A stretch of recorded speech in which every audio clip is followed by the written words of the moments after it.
ਸੁਨੰਦਾ ਸ਼ਰਮਾ ਚੜ੍ਹਦੇ ਪੰਜਾਬ ਦੀ ਇੱਕ female singer ਹੈ। ਉਸ ਦਾ ਇੱਕ ਸੋਸ਼ਲ ਮੀਡੀਆ ਦੇ ਉੱਤੇ ਬਹੁਤ ਜ਼ਿਆਦਾ ਇਸ ਵੇਲੇ ਇੱਕ ਵਾਇਰਲ ਵੀਡੀਓ ਹੈ। ਖਾਸ ਤੌਰ 'ਤੇ ਪਾਕਿਸਤਾਨ ਦੇ ਵਿੱਚ ਉਸ ਨੂੰ ਬਹੁਤ ਜ਼ਿਆਦਾ ਵਾਇਰਲ ਕੀਤਾ ਜਾ ਰਿਹਾ ਲਹਿੰਦੇ ਪੰਜਾਬ ਦੇ ਵਿੱਚ।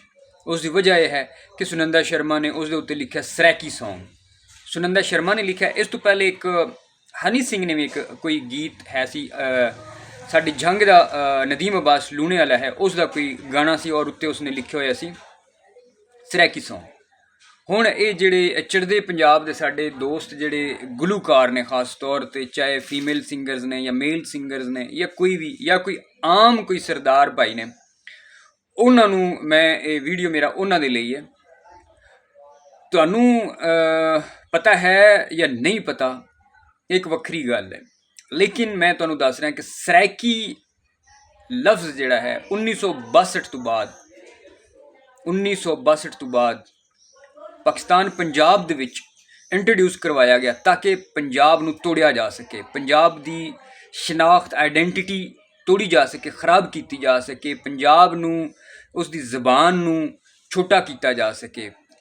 ਆਖਿਆ ਜਾਂਦਾ ਕਿ ਸਰੈਕੀ ਪੰਜਾਬੀ ਜ਼ਬਾਨ ਨਹੀਂ ਹੈ, ਸਰੈਕੀ ਇੱਕ ਵੱਖਰੀ ਜ਼ਬਾਨ ਹੈ। ਔਰ ਜਿਹੜੇ ਸਾਡੇ ਚੜ੍ਹਦੇ ਪੰਜਾਬ ਦੇ ਸਿੰਗਰਸ, ਪੰਜਾਬੀ ਸਿੰਗਰਸ, ਅਗਰ ਤੁਸੀਂ ਇਸ ਲਫ਼ਜ਼ ਨੂੰ ਸਪੋਰਟ ਕਰਦੇ ਹੋ ਤਾਂ ਇਸ ਦਾ ਮਤਲਬ ਹੈ ਤੁਸੀਂ ਉਸ ਸਾਜ਼ਿਸ਼ ਨੂੰ ਸਪੋਰਟ ਕਰ ਰਹੇ ਹੋ, ਜਾਂ ਤਾਂ ਫਿਰ ਤੁਹਾਨੂੰ ਬਕਾਇਦਾ ਇਸ ਦੇ ਹਵਾਲੇ ਨਾਲ ਪਲੈਨਿੰਗ ਦੇ ਨਾਲ ਤੁਸੀਂ ਕਰ ਰਹੇ ਹੋ, ਜਾਂ ਫਿਰ ਤੁਸੀਂ ਜਾਣੇ ਜਾਂ ਅਣਜਾਣੇ ਦੇ ਵਿੱਚ ਕਰ ਰਹੇ ਹੋ। ਲੇਕਿਨ ਇਸ ਬਾਰੇ ਤੁਸੀਂ ਗੌਰ ਜ਼ਰੂਰ ਕਰੋ। ਮੈਂ ਬਹੁਤ ਜ਼ਿਆਦਾ ਲੰਬੀ ਵੀਡੀਓ ਨਹੀਂ ਬਣਾਵਾਂਗਾ, ਬਿਲਕੁਲ ਮੁਖਤਸਰ ਜੀ ਸਿਰਫ ਇੱਕ ਗੱਲ ਵਿੱਚ ਕਰਾਂਗਾ।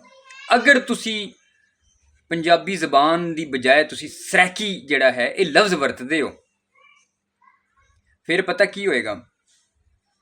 ਇਸ ਦਾ ਮਤਲਬ ਇਹ ਕਿ ਤੁਸੀਂ ਇਹ ਸਮਝਦੇ ਹੋ ਕਿ ਸਰੈਕੀ ਪੰਜਾਬੀ ਜ਼ਬਾਨ ਨਹੀਂ ਹੈ, ਇੱਕ ਵੱਖਰੀ ਜ਼ਬਾਨ ਹੈ। ਔਰ ਅਗਰ ਇਹ ਵੱਖਰੀ ਜ਼ਬਾਨ ਹੈ ਤੇ ਫਿਰ ਬਾਬਾ ਗੁਰੂ ਨਾਨਕ ਦੇਵ ਜੀ ਜਿਹੜੇ ਨੇ ਉਹ ਉसी ਬੈਲਟ ਦੇ ਵਿੱਚ ਪੈਦਾ ਹੋਏ, ਉसी ਜਗ੍ਹਾ ਦੇ ਉੱਤੇ ਪੈਦਾ ਹੋਏ, ਉसी ਇਲਾਕੇ ਦੇ ਵਿੱਚ ਪੈਦਾ ਹੋਏ ਜਿਹਨੂੰ ਇਹ ਲੋਕ ਸਰੈਕੀ ਕਹਿੰਦੇ ਨੇ, ਔਰ ਕਹਿੰਦੇ ਨੇ ਕਿ ਜਨਾਬ ਇਹ ਪੰਜਾਬੀ ਨਹੀਂ, ਇੱਕ ਵੱਖਰੀ ਕੌਮ ਹੈ, ਇੱਕ ਵੱਖਰੀ ਜ਼ਬਾਨ ਹੈ।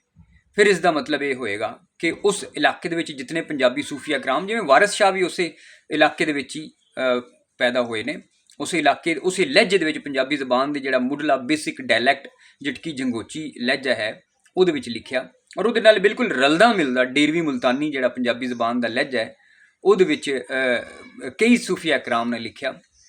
ਆਖਣ ਦਾ ਮਤਲਬ ਇਹ ਹੈ ਕਿ ਇਸ ਸਾਜ਼ਿਸ਼ ਨੂੰ ਪ੍ਰਮੋਟ ਨਾ ਕਰੋ, ਵਰਨਾ ਬਾਬਾ ਗੁਰੂ ਨਾਨਕ ਦੇਵ ਜੀ ਜਿਹੜੇ ਨੇ ਉਹਨਾਂ ਨੂੰ ਵੀ ਤੁਸੀਂ ਫਿਰ ਇਸ ਦਾ ਮਤਲਬ ਹੈ ਸਰੈਕੀ ਬਣਾ ਦੇਣਾ, ਪੰਜਾਬੀ ਨਹੀਂ ਫਿਰ ਤੁਸੀਂ ਇਸ ਦਾ ਮਤਲਬ ਹੈ ਉਹਨਾਂ ਨੂੰ ਸਮਝਦੇ। ਸਾਡੇ ਲਈ ਆਦਰਯੋਗ ਤੁਸੀਂ ਵੀ ਹੋ, ਤੁਹਾਡੀ ਸੋਚ ਹੈ, ਲੇਕਿਨ ਜਿਸ ਤਰ੍ਹਾਂ ਚੜ੍ਹਦਾ ਪੰਜਾਬ ਜਿਹੜਾ ਹੈ ਉਹ ਡਿਵਾਈਡ ਹੋਇਆ, ਠੀਕ ਹੈ, ਹਰਿਆਣਾ ਔਰ ਹਿਮਾਚਲ ਵੀ ਬਣ ਗਿਆ 47 ਵਿੱਚ ਤਾਂ ਵੰਡ ਹੋਈ, ਉਸ ਤੋਂ ਬਾਅਦ ਦੀ ਗੱਲ ਕਰ ਰਿਹਾ। ਹੁਣ ਉਹੀ ਕੰਮ ਪਾਕਿਸਤਾਨ ਪੰਜਾਬ ਦੇ ਵਿੱਚ ਕਰਨ ਦੀਆਂ ਸਾਜ਼ਿਸ਼ਾਂ ਕੀਤੀਆਂ ਜਾ ਰਹੀਆਂ ਔਰ ਤੁਸੀਂ ਉਹਦੀ ਸਪੋਰਟ ਨਾ ਕਰੋ, ਬਸ ਇੰਨੀ ਜੀ ਗੁਜ਼ਾਰਿਸ਼ ਹੈ।